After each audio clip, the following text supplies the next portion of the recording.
энэ авто зогсоолыг бол эсэргүүцэж машин импортлагч нарын холбооны зүгээс ийшээ явахгүй гэж байгаа. Учир нь бол энэ эцсийн байдлаар бүрэн төгс зогц байдлаар шийдэгдээгүй байгаа. Зөвхөн тухайн зарим хэсгийн замыг засаж янзлсан талбай нь догчуултыг хийсэн. Үүн дээрээ бол 800 хүнээс түрээс авсан байгаа.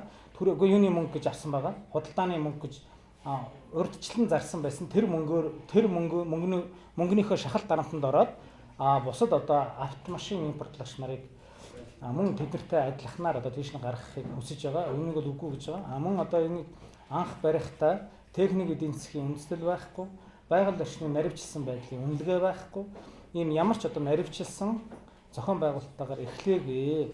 Энд бол ямар нэгэн мөнгө угаах, ашиглан шамшигдуулах, иймэрхүү гэмт хэргийн шинжтэй зүйлүүд бол бас болж байгаа.